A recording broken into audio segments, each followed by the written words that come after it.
여러분 안녕하세요. 오파TV 한승훈입니다. 자, 오늘 여러분들께 GLS 페이스리프트 모델을 한번 보여드릴까 합니다. 요즘에 굉장히 신차가 많이 나오잖아요. 그중에 이 GLS 페이스리프트 같은 경우에는 벤츠 플래그십 SUV 모델입니다. 자, 저희가 비교 시승 굉장히 많이 하잖아요. 그래서 이 GLS와 X7을 한번 비교해볼까 했는데 정확히 놓고 따지면은 X7과 GLS는 비교 대상이 안 됩니다. 비교하려고 하면 할 수는 있는데 한 단계 위에 있는 게 이 GLS라고 보시면 되는 거죠. 저희는 오늘 580 가지고 왔거든요. 가격대도 1억 8천이 넘어갑니다. 하지만 X7 같은 경우에는 6기통에 가격대도 1억 한 3천, 4천만 원 정도 되니까 결국엔 비교할 수 있는 라인업은 아닌 거죠. 일단은 달라진 부분이 뭐가 있는지 한번 여러분들께 설명해 드릴 거고, 또 한 가지는 이 GLS는 어떤 매력을 가지고 있는지 이런 부분들도 한번 짚어드리도록 하겠습니다. 자, 일단은 이 GLS의 디자인 보면 어때요? 일단 웅장하면서도 엄청 큽니다.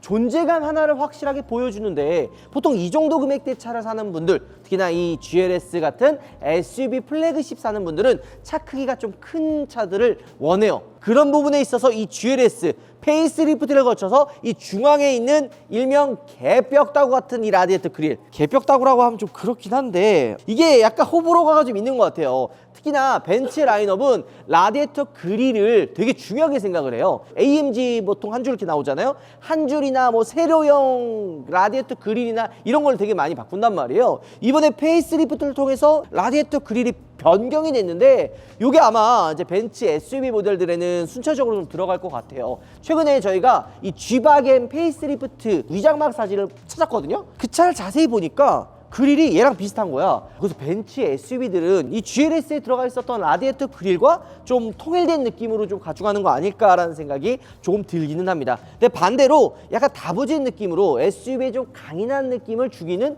하는 것 같아요.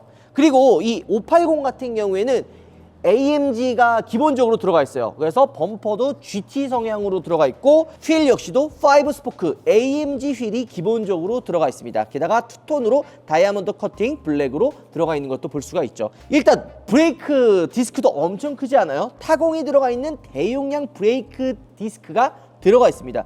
타이어도 썸머 타이어가 들어갔는데 GLS는 차 자체가 엄청 크죠. 그렇기 때문에 이 휠도 무려 23인치예요. 썸머 타이어가 들어가 있기 때문에 겨울철에는 사계절이라든지 아니면은 윈터 타이어를 좀 끼워줘야 되지 않을까 이런 생각이 좀 들기는 합니다. 자, 근데 좀 아쉬운 부분들도 좀 있긴 있어요. 이번에 페이스리프트를 거쳐서 키 디자인이 좀 바뀌었으면 어땠을까 하는 아쉬움이 있거든요. 이전 세대의 키가 들어가요. 원래 요즘에는 바뀌었잖아요, 키 디자인이 신형으로. 근데 이전 세대 키가 들어가서 이런 거는 조금 아쉽다고 할 수가 있죠. 근데 이 딱 DRL을 키면 불빛이 들어오는데요. 이 DRL이 다 비슷해 보이지만 완전히 비슷하지 않습니다. 어떤 느낌이냐? 불빛 들어오는 거는 똑같은데 이 불빛이 들어오는 형상이 살짝 크리스탈처럼 반사로 나와요. 불빛만 그냥 쨍하게 비춰주는 느낌도 이쁘긴 한데 크리스탈처럼 안에서 은은하게 비춰주니까 한층 더 고급스러운 느낌을 주는 거죠. 게다가 이게 멀티빔 LED 헤드램프가 들어가거든요. 요 밝기가 또 중요해요. LED 헤드램프가 들어간다는 거는 그냥 단순히 좀 보기 좋다 이 개념이 아니라 멀리 볼 수 있게끔 막 퍼지는 거예요. 자, 그 다음에 이번에 페이스리프트를 통해서 이 심장도 바뀌었어요. 원래 이전에는 489마력이었어요. 근데 이번에 48V 마일드 하이브리드가 추가가 되면서 557마력으로 늘어난 거죠. 아, 잠깐만, 557마력이면은 S클래스랑 똑같네? 맞습니다. S클래스랑 똑같은 구성의 엔진이 들어갔다 보시면 돼요. 물론 약간의 좀 변경이 좀 있을 수 있어요. 얘는 SUV고 S클래스는 세단이기 때문에 좀 달라질 수 있는데 이 48V 마일드 하이브리드가 추가가 돼서 주행감이 좀 달라졌을 텐데 요거는 이제 주행하면서 이야기해 보도록 하고 V8기통 엔진이 들어가요. 요즘엔 다운사이징 되면서 뭐 페라리도 6기통 들어가고 포르쉐는 4기통 들어가는데 벤츠 플래그십답게 V8기통 엔진이 들어가는 거죠. 자, 그 다음에 변속기는 9단 변속기가 들어갔는데요. 뭐 벤츠에서 굉장히 많이 쓰고 있는 변속기죠. 그래서 이 엔진과 미션 조합은요, 한 10년 더 된 꾸준히 이어오는 조합이다 보니까, 물론 48V가 추가되긴 했지만 오래 쓴 조합이다 보니까 믿고 쓸 수 있는 조합이고요. 원래 요즘 이 블랙 하이그로시 들어가 있었던 이 부분 있죠. 이게 없었어요. 근데 이번에 페이스리프트가 되면서 추가가 된 거죠. 근데 이거 어디서 많이 본 것 같지 않냐? GB80 쿠페.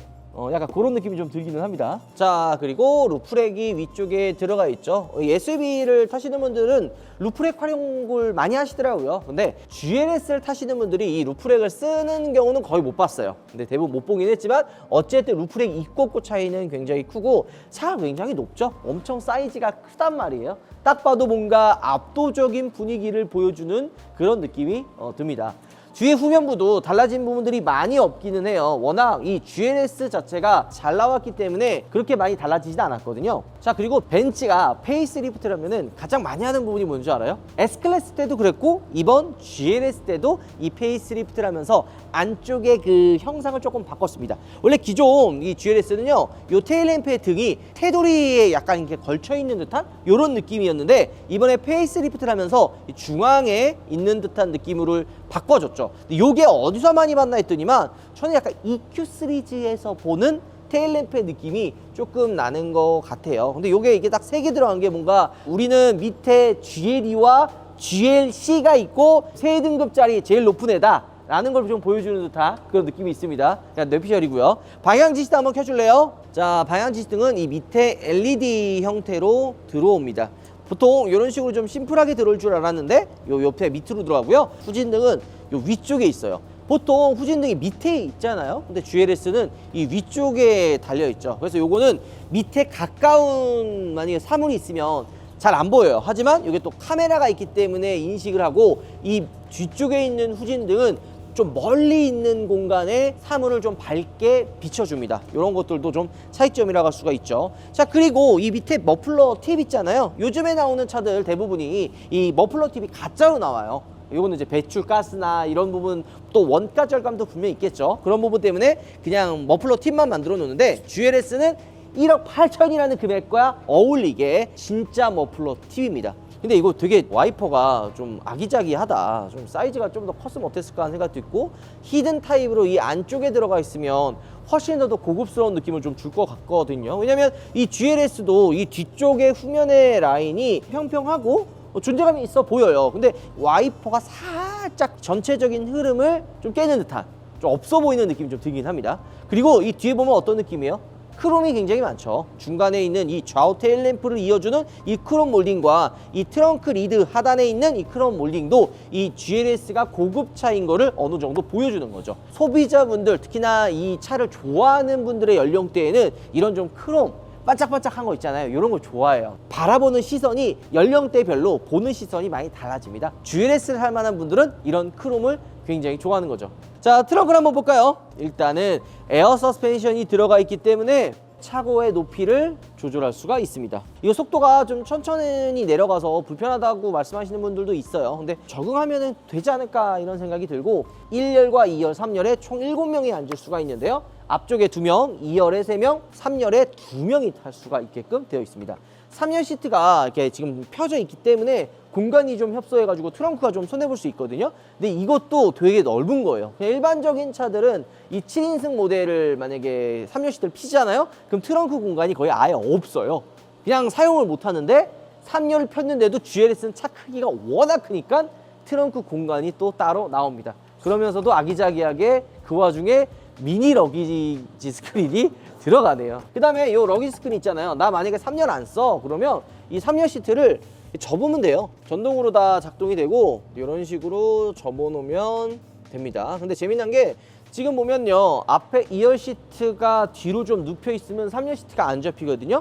근데 이 버튼을 조작하면 3열 시트가 접힐 수 있게끔 2열 시트가 앞으로 갑니다. 이런 작은 디테일을 굉장히 잘 해놓은 것 같아요. 이 경쟁 모델이라고 해도 좀 그렇지만 우리나라 제네시스도 7인승 모델이 있죠.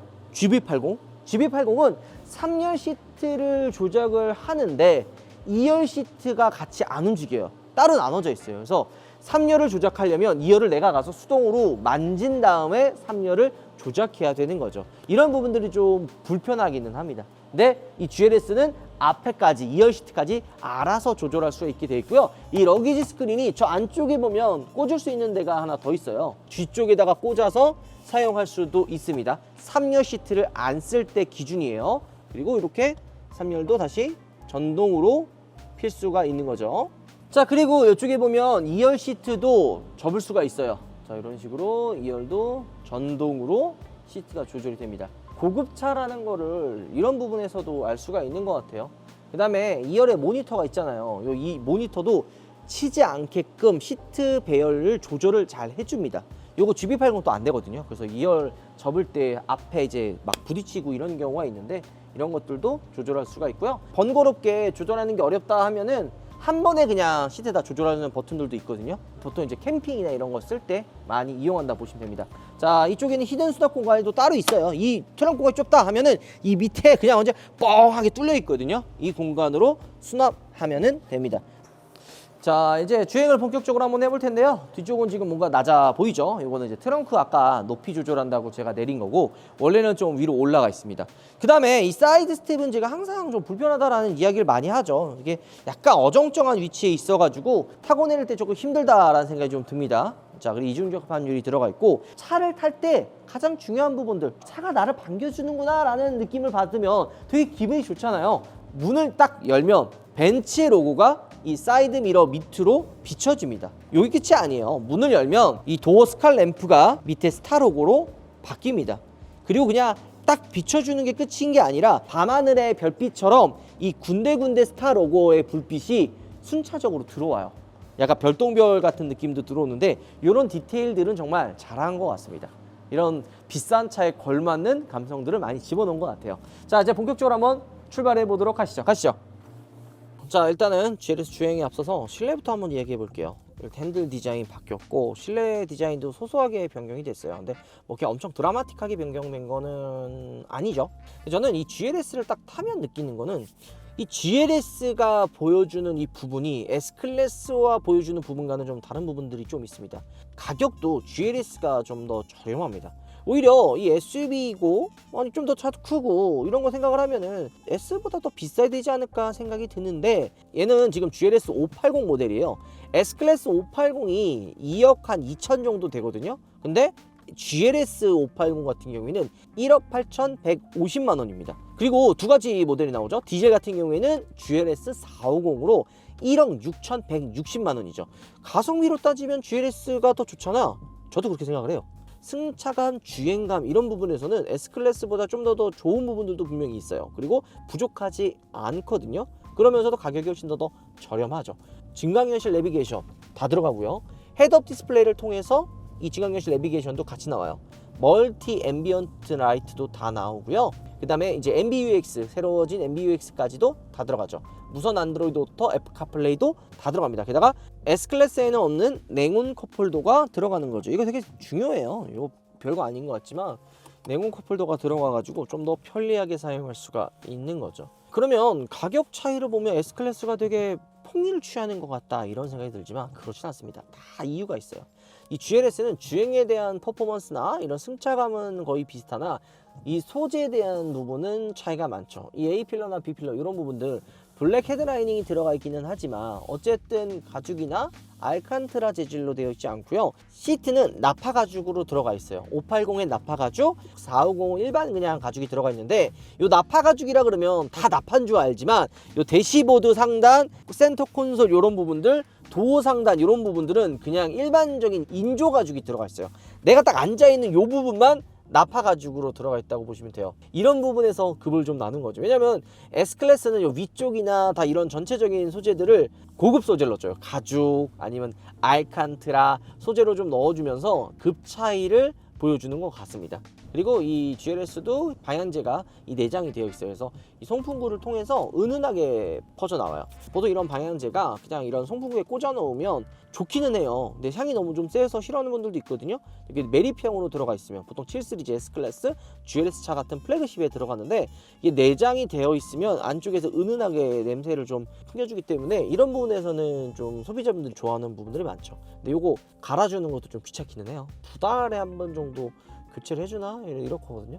자, 그리고 부메스터 오디오가 들어가 있는데요. 우리가 항상 이 오디오를 이야기할 때 이런 이야기를 해요. 이 오디오 브랜드만 볼 게 아니라 출력이랑 스피커 개수를 신경을 써야 된다라는 이야기를 하죠. 똑같은 브랜드인데 왜 이렇게 들려지는 음질 차이는 이렇게 많이 나지? 여러 가지가 있어요. 어떻게 세팅을 했느냐? 차 공간이 얼마나 넓으냐? 뭐 이런 것들부터 스피커 개수는 몇 개냐, 출력은 얼마나 차이가 나느냐, 이런 것들도 신경을 써야 되는데, 일단은 스피커 개수는 13개가 들어갑니다. 그러니까 적은 스피커 개수는 아니라고 볼 수도 있지만 또 그렇게 많은 스피커 개수는 또 아니에요. 24개 뭐 이렇게 정도 들어가는 차들도 있거든요. 그래서 13개면 그냥 무난하다라고 볼 수가 있고, 출력이 조금 아쉬워요. 590W 정도 나오거든요. 아쉬울 수도 있는 출력이죠. 그 다음에 GB80에 들어가 있었던 돌비 애트모스 있잖아요. 우리가 영화관에서 보는 것처럼 360도 서라운드, 요 기능이 GLS에도 들어가 있습니다. 자, 그 다음에 시트도 모드에 따라서 스포츠 모드로 바꾸게 되면 허리 요추 부분을 딱 잡아줘요. 그러니까 여기에 이제 에어볼이 들어가 있어가지고 요추 부분을 이렇게 확 잡아주거든요. 이런 부분들도 약간 안쪽에 이제 디테일로 들어갔다고 보시면 됩니다. 자, GLS가 차가 큰 거 치고는 실내 공간이 이렇게 넓은 편은 아니에요. 특히나 운전석과 조수석이 그런데요. 이렇게 손잡이나 이런 올라온 부분들, 수납 공간도 컵홀더 제외하면은 딱 핸드폰 하나 넣을 수 있는 공간이 안 나오죠. 그렇다고 이쪽 센터 쪽에 구멍이 뚫려 있어서 뭐 트레이가 있는 것도 아니기 때문에 공간에 대한 아쉬움이 좀 있습니다. 아무래도 3열 시트나 2열에 그 시트를 좀 이렇게 배치를 하면서 운전석 쪽으로 좀 밀어 넣은 듯한 그런 느낌이 들어서 조금 아쉽기는 합니다. 그래서 이런 부분에 대한 공간이 조금 좁다라는 생각이 들고요. 자, 그러면 왜 이렇게 공간이 좁냐? 다 이유가 있죠. 이 지금 9단 자동 변속기가 들어가잖아요. 이 9단 자동 변속기가 엄청 커요. 그래서 이 공간을 많이 잡아먹기 때문에 센터 콘솔 부분이 좀 위로 많이 좀 올라옵니다. 이런 것들도 디자인에 영향이 있다고 보시면 되는 거죠.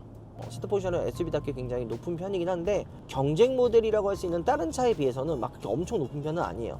전체적으로 높지만 이 앞에 있는 전방의 시야가 대시보드가 좀 위로 올라오는 편이거든요. 헤드업 디스플레이도 있고, 그래서 막 엄청 SUV처럼 막 이렇게 떠 있는 듯한 이런 느낌은 들지는 않습니다. 살짝 S클래스와 비슷한데 S보다는 조금 더 높은 그런 느낌을 주고요. 헤드업 디스플레이가 진짜 정말 커요. 요즘에는 이 계기판을 많이 안 보고 다 헤드업을 본단 말이에요. 그럼 헤드업을 통해서 속도, 그리고 각종 뭐 미디어 정보, 이 진강경실 내비게이션도 이 헤드업 디스플레이를 통해서 다 나오기 때문에 뭐 굳이 이 계기판을 볼 필요가 없는 거죠. 근데 한 가지 아쉬운 게 이 순정 내비게이션이 많이 좋아져 가지고 이거 써도 상관없지만, 우리나라 소비자분들은 뭐 티맵이나 카카오 맵이 많이 쓰잖아요. 근데 이 연동이 되는데 이 연동되는 뭐 길 안내는 여기서 안 나옵니다. 자, 그리고 이제 길 한번 쳐볼까요? 자, 이렇게 길을 안내를 하면 와, 나온다. 근데 이게 진짜 좋은 게 벤츠의 그 MBUX UI가요, 우리나라 소비자분들이 쓰기에도 되게 좋아요. 보통 이전에는 무선 안드로이드 오토와 애플 카플레이를 연결해도 여기에 나오는 이 정보, 내비게이션, 길 안내도 이런 것들이 헤드업까지 연결이 안 됐거든요. 근데 지금 보면은 이 정보들이 헤드업 디스플레이와 연동이 됩니다. 길 안내를 볼 때도 굳이 디스플레이가 아니라 헤드업 디스플레이로 보면은 훨씬 더 잘 보이는 거죠. 나중에는 이 계기판이 없어지고 오히려 그냥 헤드업 디스플레이에 다양한 정보들을 더 띄우면은 더 되지 않을까 생각이 들거든요. 지금 당장은 현실화하지 못하겠지만 이 계기판과 디스플레이를 없애버리고 전면 유리에 이런 다양한 정보들을 헤드업 디스플레이처럼 띄워준다면 오히려 좀 더 잘 보이지 않을까라는 생각도 드는 거죠. 자, 근데 아까 우리가 안드로이드 오토로 연결해가지고 티맵을 봤잖아요. 티맵에서 보여주는 이 정보는요, 그냥 길 안내하는 그냥 그 화살표 정도로 보여지고요. 지금 이 순정 내비와 연동을 해가지고 내비게이션을 쓰면요, 지도 정보, 거리, 우회전, 진강현실 내비게이션이 그대로 나옵니다. 내비를 만약에 내가 쓸 거다, 안드로이드 오토 편한 거 알아요. 카카오, 티맵 편한 거 압니다. 하지만 순정 내비게이션과 연동되어 있는 이런 진강현실 내비게이션 있잖아요. 이 수준이 너무 넘사벽으로 이게 좋아가지고 내비게이션 쓸 때는 벤츠 거는 이 진강현실 내비게이션 쓰는 게 훨씬 낫다. 이게 비교가 안 된다. 이 디스플레이에서도 이런 식으로 카메라를 통해 내가 어디로 가야 되는지, 이거 지금 보이잖아요. 어디서 우회전을 해야 되는지 이런 것들이 다 나온단 말이에요. 이런 기능들이 헤드업에도 그대로 나옵니다. 그러니까 정보의 질 수준 자체가 넘사벽으로 차이가 나기 때문에 벤츠 GLS는 여기 순정 내비 쓰시는 게 더 좋아요. S클래스도 마찬가지고요. 자, 그 다음에 이 GLS는요, 타면 탈수록 느껴지는 부분, 진짜 편하다, 정말 편하다라는 생각이 듭니다. 우리가 X7과 비교하지 말라고 잠깐 이야기했던 게 뭐냐면, X7은 되게 가성비가 좋은 세팅으로 되어 있어요. 가격 대비 그 XM을 타면 야, 차 고급스럽다 그러면서도 스포티한 주행 감성 가지고 있고, 그러면서도 BMW의 그 높은 네임밸류, 실용성, 가성비, 정말 모든 부분에서 되게 좋은데, 고급스러운 럭셔리한 감성에 접근을 하게 되면 이야기가 좀 달라져요. 이런 플래그십 SUV들은 묵직한 주행감을 가지고 있어야 되거든요. 그러니까 뭔가 좀 그 악셀을 밟았을 때, 아니면 스티어링 휠을 조작을 하면서 내가 운전을 했을 때 탱크같이 진짜 웅장한 이 차가 파워풀하게 이렇게 움직이는 듯한 느낌을 되게 좋아한단 말이에요. 근데 그런 부분에서 X7은 살짝 조금 아쉽기는 해요. 하지만 이 GLS는 이런 탱크같이 몰아붙이는 힘, 이 V8기통 엔진이 들어가 있잖아요. 557마력이라는 이 퍼포먼스가 운전을 하는 내내 막 엄청 달리고 막 이런 느낌이 아니라 차를 되게 묵직하게 밀어준다는 느낌이 굉장히 좋아요. 이 GLS를 살려고 하는 분들 입장에서 봤을 때는 이런 부분들을 되게 좋아하는 거죠. 게다가 이 멀티 에어 서스펜션이 지금 들어가 있잖아요. 그래서 양탄자 위를 타는 듯한 굉장히 부드러운 승차감을 보여줍니다. 이 조합에 있어서 다른 경쟁 상대들이 거의 없을 것 같아요. 그러니까 나는 고급스럽고 힘있고 부드러운 승차감을 원하는 분들 입장에선 이 GLS만한 차가 없다라는 생각이 드는 거죠. S클래스 때는 48V 마일드 하이브리드가 처음 들어갔잖아요. 그때 반응이 약간 좀 이질감이 있었어요. 그러니까 이 마일드 하이브리드 48V가 단순히 연비에만 도움이 되는 게 아니라 전체적인 주행에 서포트를 해주는 역할이거든요. 차가 크고 무겁잖아요. 그러면 이 저속에서 악셀을 밟았을 때 어떻게 좀 힘있게 좀 주행을 하느냐, 그 다음에 이 충전하는 것도 브레이크를 밟았을 때 어느 정도 회생제동을 통해서 이렇게 충전도 하거든요. 근데 이런 느낌들이 굉장히 좀 이질감이 있어서 주행을 할 때, 아니 좀 뭔가 S클래스나 이 GLS는 부드러운 주행감이 있어야 되는데 너무 팍 쓰고 팍 멈추고 팍 출발하고 이래서 움직임 자체가 너무 좀 이렇게 가볍다, 이런 느낌이 있었는데, GLS는 이번에 48V가 들어가 있어도 이전 S클래스에서 완성을 시키고 피드백을 받아서 그런지 그런 느낌들이 많이 없어졌어요. 승차감도 부드럽고 묵직하면서도 저속에서의 48V 이 마일드 하이브리드가 개입을 하면서 밀어주니까 전체적인 주행 질감이 굉장히 부드럽고 좀 편해요. 근데 조금 아쉬운 게 뭐냐면, S클래스는 외부에서 들어오는 이 실내 유입되는 소음들이 거의 없어요. 굉장히 조용하거든요. 근데 이 GLS는 어쨌든 차가 좀 떠 있고 아무래도 이런 소음적인 부분에서는 S보다는 좀 많이 들어오는 것 같습니다. 게다가 이 엔진을 구동했을 때, 주행했을 때 아이들링 그 소리 있잖아요. 우웅한 소리, 이런 것들이 S보다는 좀 많이 들어오는 것 같아요. 물론 지금 우리가 주행을 하면서 이 노래를 안 듣고 있으니까 이렇게 소리가 들리는 것 같은데, 근데 S는 이 노래를 안 틀어도 아이들링 때 들어오는 소리가 거의 없습니다. 되게 고요해요. 이런 부분들에서 차이가 있는 거죠. 그리고 에어서스의 높이 조절하는 건 당연히 있죠. 근데 이거는 사실 크게 의미는 없어요. 이거는 그냥 스포츠 주행했을 때 그냥 자동으로 바꿔주니까, 이런 식으로 컴포트, 스포츠 하면은 차 높이를 알아서 이렇게 조절을 해주거든요. 오프로드 모드를 두게 되면은 차가 조금 더 올라갑니다. 이 오프로드 모드 하면은 이 속도, 그 다음에 이제 위에 그 경사의 각도에 따라서 차의 움직임, 속도, 제어, 이런 것들이 다 달라지기 때문에 오프로드 모드는 오프로드 도로 때 사용하게끔 경고등을 띄우는 거죠. 자, 2열에 탑승을 해봤습니다. 과연 어떤 주행감을 차이 있을지 한번 여러분들께 알려드리도록 할게요. 그 다음에 이 듀얼 모니터가 지금 이렇게 들어가 있잖아요. 보통 고급차에 이 듀얼 모니터가 이제 들어가는데, S클래스와 마찬가지로 GLS도 커다란 디스플레이가 들어가죠. 벤츠 그 미 있거든요, 어플. 가입을 하면은 뭐 다양한 정보라든지 유튜브 이런 것들도 좀 볼 수 있다고 하더라고요. 근데 저도 많이 안 써봤어요. 솔직히 제가 2열에 탈 일이 많이 없어가지고 거의 많이 써보진 않았는데, 이 커다란 디스플레이 통해서 다양한 것들을 확인할 수 있다 보시면 되는 거죠. 그 다음에 송풍구가 이쪽에 중간 B필러 쪽에도 있고요. 온도 조절도 운전석과 다르게 독립으로 되어 있어요. 이런 것들도 고급차의 차이점이라 볼 수가 있죠. 근데 이 재미난 것들이 몇 가지가 있어요. SUV를 딱 탔을 때 살짝 2열이 위로 올라가는 경우들이 있잖아요. GLS는 차가 좀 크기 때문에 2열 시트가 위로 좀 올라가 있지는 않아요. 1열과 거의 그냥 수평으로 되어 있어서 살짝 전반적인 시야에 있죠. 이런 개방성은 살짝 답답하기는 합니다. 그리고 이 위쪽에도 송풍구가 또 있어요. 3개죠. 여기 중간까지도 같이 있습니다. 이런 부분에서는 에어컨엔 참 진심이다, 이런 생각도 들고, 전동 커튼이 들어가는데 이거 소리가 너무 좀 많이 나지 않아요? 소리가 좀 안 났으면 좀 좋겠는데 어쨌든 조금 소음이 좀 나는 것 같고, 그 다음에 2열은 이중 접합 유리가 당연히 들어갑니다. 그 다음에 이 유리 두께도 굉장히 좀 두꺼워요. 다 같은 이중 접합 유리가 아니거든요. 이중 접합 유리도 이 유리 두께에 따라서 더 조용하고 안 조용하고 차이가 있는 거죠. 이런 거는 이제 옷걸이로 사용하는 거고, 공간은요 생각보다 넓은 편이기는 해요. 근데 S클래스보다는 넓지는 않아요. S는 훨씬 더 넓은데 3열 시트가 있어서 그런지 이 공간은 조금 더 차이가 있는 것 같고, 이 허벅지 위치하는 조절 있죠, 레버 뒤로 이제 미룰 수도 있어요, 이런 식으로. 그리고 등받이 각도도 조절할 수가 있고요. 근데 이거 막 엄청 뒤로 많이 눕혀지거나 그러지는 않거든요. 이거 S클래스도 비슷하긴 한데 이 등받이 각도가 조금 눕혀지기는 합니다. 자, 운전석에서 정차했을 때 아이들링 소리가 난다고 이야기했잖아요. 운전석 때도 좀 들렸지만 뒤에는 머플러가 뒤쪽에 있다 보니까 이 배기음 있죠, 배기음 소리가 이 2열에 많이 유입이 되네요. 스포츠 모드가 아닌데도 이런 배기음이 2열 쪽에 많이 유입이 돼서 살짝 이런 거는 좀 마이너스이기는 하네요. 그리고 이 부분은 중간에 사람이 안 타게 되면 태블릿이나 암레스트로 사용할 수가 있는 거죠. 요거는 무선 충전 패드. 근데 이게 사이즈가 잘 안 맞는다. 케이스를 끼면은 잘 안 들어가네요.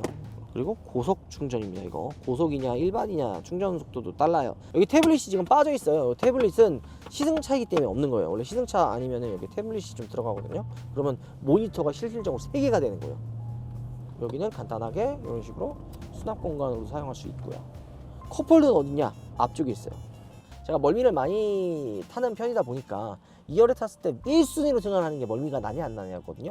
이 GLS가 전체적으로 주행했을 때 느낌은 절대 멀미나 이런 것들이 안 납니다. 굉장히 부드러워요. 야, 역시 플래그십 SUV는 이런 주행감을 보여줘야 되는구나 라는 생각이 좀 듭니다.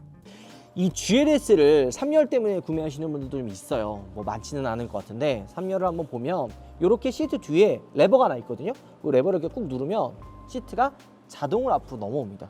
여기 중간에 통로가 없기 때문에 3열을 타고 내리는 게 좀 번거로울 수도 있어요. 하지만 어쨌든 이런 식으로 시트가 접혀지면 탑승을 하면 됩니다. 근데 이게 손잡이나 이런 것들도 없어가지고 타기 조금 불편하기는 한데, 자, 근데 3열은 2열과 1열보다 이게 위로 올라와 있어요. 아무래도 이 뒤쪽에 이제 구동축이라든지 바퀴가 이렇게 위치해 있으니까 아무래도 좀 올라올 수밖에 없잖아요. 그래서 이게 좀 등받이가 더 위로 올라와 있고, 이 레일도 좀 불편한 게 한번 터치로 내려오는 게 아니라 여기 버튼을 누르고 있어야 돼요. 그러니까 한번 누르고 터치로 이제 작동되는 게 아니다 보니까 조금 불편한 부분이 있는 거죠. 근데도 이쪽 이 버튼이 요 시트가 만약에 접혀져 있으면 버튼 누를 때 좀 불편하거든요. 시트가 좀 앞으로 가잖아요. 근데 요 중간에 버튼이 하나 있어서 타고 내렸을 때 조작하기는 그래도 좀 쉽다. 그리고 시타입 단자 2개와 열선 시트까지 같이 들어가 있어요. 이런 부분에서는 확실히 신경 쓴 게 보이는 거죠. 컵홀더도 위치해 있고 유리도 작지 않아서 답답한 느낌도 없고요. 송풍구도 위쪽에 위치해 있습니다. 그리고 등받이 각도를 좀 눕히면 조금 좁기는 합니다. GLS 페이스리프트를 한번 쭉 타봤습니다. 막상 좀 타보니까 확실히 차이점을 느낄 것 같아요. 특히나 플래그십 SUV에서는 대체할 수 없는 그런 차라는 생각이 드는 거죠. S 말고 가족이 있는 분들이라면 확실히 GLS가 조금 더 나은 대안이라는 생각이 좀 듭니다. GLS 페이스리프트 여러분들도 직접 한번 타보세요. 혹시 어디서 타야 되냐 궁금하신 분들은 모터원, 우리 또 의정부전시장 황인철 대리님한테 연락 주시면 친절하게 응대해 주실 겁니다. 자, 오늘 영상 이걸로 마무리하도록 하겠습니다. 여러분들 들어보겠습니다. 수진, 나 차 샀어. 아, 그래? 아, 그래?